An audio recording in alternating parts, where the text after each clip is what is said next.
Hi guys, welcome back to Sheri Approved. I hope you and your families are safe and that you're in a mentally, emotionally, and spiritually in a good place, especially at this time. That you know that you're keeping good. And in today's video, I want to discuss 5 more common skincare mistakes that a lot of us make, including myself. Things that, are a little bit challenging sometimes, or, we don't even think about it. So let's go. Number 1, the first skincare mistake is that you wash your face first in the shower. Now, I don't particularly do this, and it's not necessary that this is, it's a wrong thing to wash your face first, but it's particularly on the days when you are going to wash your hair when you are doing your shower. So if you are accustomed to washing your face first, then it becomes kind of like part of your routine to do that.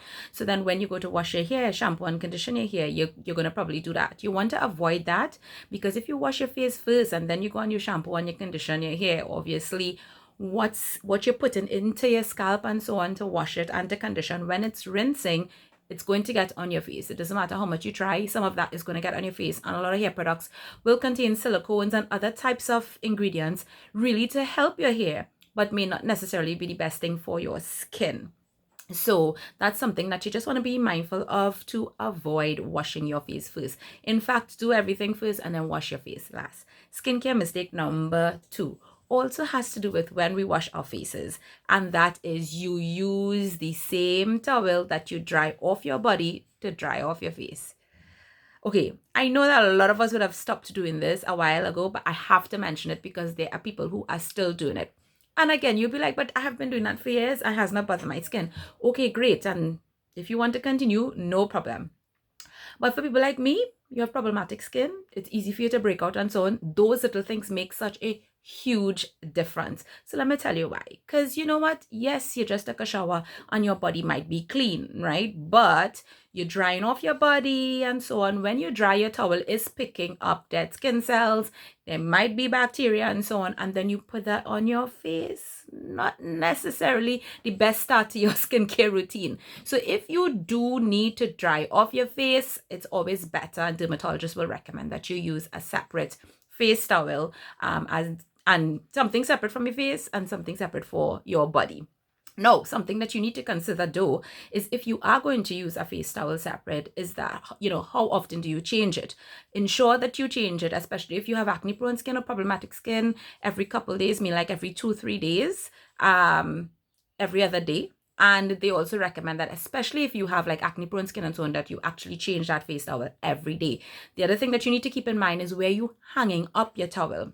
This goes for the towel for your body as well. Some people hang their towel right back in their bathroom, and you have to remember that your bathroom is a place that will have moisture in the air a lot, and it's very humid. Once your towel is being hung in a humid environment, it means that it's not going to dry off completely and not dry off quickly enough. So it actually can be a wonderful set-in place petri dish for mold and yeast and other things to grow. So this is just not with regards to a face towel. This is any towel that you're going to put on your body. So make sure that when you're hanging that towel as well, that you hang it in a place where it's going to dry off, and it's going to dry off very, very quickly.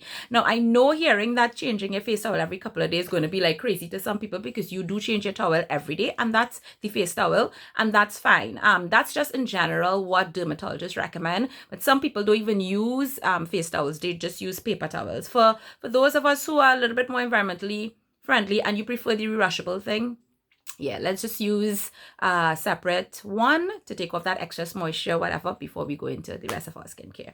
Skincare mistake number 3. You might be sleeping the wrong way or in the wrong position. Like, what? Okay, so this one is one of the hardest ones to fix, right? So hear this. Hear me out on this one.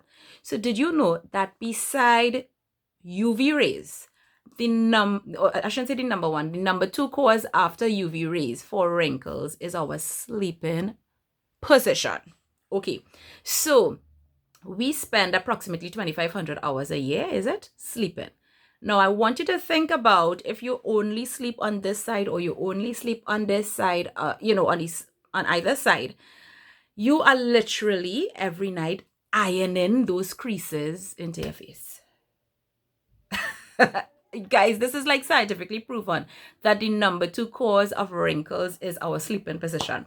So what's the best way to avoid that? Obviously sleeping on your back. But I know for a lot of us that might be impossible to like sleep on your back, because some of us are accustomed either sleeping on either side. Some people even sleep on their tummy, which might be even worse in terms of, the creases and stuff in your skin. So if you have to sleep on either side, what you can do is there are pillows designed to allow that when you lie down on your side, it would allow that the bottom of your face especially does not exactly touch the pillow. They're ergonomically designed. I will try to include some links or photos and so on for you to see, in case you probably want to adjust that, or you're concerned because the wrinkles are adding up over time. So yeah, watch your sleeping position. Skincare mistake number 4, and it also has to do with sleep, and that has to do with what type of pillowcase you are sleeping on. So now this one might seem a little bit controversial for a lot of people and so on, but a lot of us use cotton pillowcases. Some of us may have moved over to, the more recommended silk. And there is a reason why people actually use silk pillowcases. It's not just for your hair, because when you're sleeping on a silk pillowcase, it's easier on your hair in terms of reducing breakage, and your hair is not going to get caught up in the fibers. It will glide easier on the pillow and so on. So it's not only good for your hair, but it's great for your skin. That same gliding motion, it's great for the skin and preventing, or let's say delaying the wrinkle situation. But something to also keep in mind is that cotton pillowcases actually draw moisture from your skin. Yeah, and they draw moisture from your skin into the fibers of the cotton, which, well, taking the moisture to your skin is a bad thing, number 1. But number 2, it also becomes a breeding ground for buildup of bacteria and that kind of thing. So you want to avoid that. The silk pillowcases, however, because of how it's made, the fibers, it actually helps to retain the moisture in your skin, because it does not pull the moisture the way cotton does. So that's another reason why you may want to consider if the type of pillowcase that you're using. And skincare mistake number 5 also has to do with the sleeping and the pillowcase thing, and that has to do with, in general, whether you use cotton, silk, satin, whatever you're using, how often do you change your pillowcase? Now, again, for a lot of people, for some people, this might be like of no consequence and so on. But are you changing your pillowcase as frequently as you are changing the towel that you are using? That's really, really important, because those pillowcases do have buildup, not just from your face, not just from your skin that is touching it, but also from your hair. So I don't know about you, but I don't wash my hair every day. So there's going to be buildup of dirt in your hair, of sweat, of oil, of whatever leave-in conditioner, etc., etc., etc., that you put in here. All that gets off on your pillow that your face touches. Now, I know some of you wrap your hair, and that's wonderful. Sis, I try all kind of thing. Only I cannot sleep with my hair in something. It irritates me. So I sleep with my hair how it hang and swing. You all know how it goes to me, right? So it's really, really important, because what's in your hair is going to get on your face eventually. So therefore, it's recommended that you change your pillowcase at least once a week, at least. If you are acne prone, again, a little bit more frequently. So guys, do you do any of these mistakes?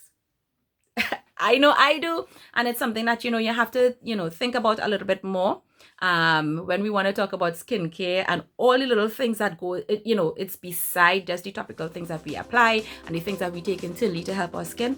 There are all these other little things that could help if we make changes. It's lifestyle changes, right? Guys, I know this video is a little bit lighter, but I hope you guys enjoyed it. I'll see you guys in another one. Leave a comment down below, subscribe. Bye.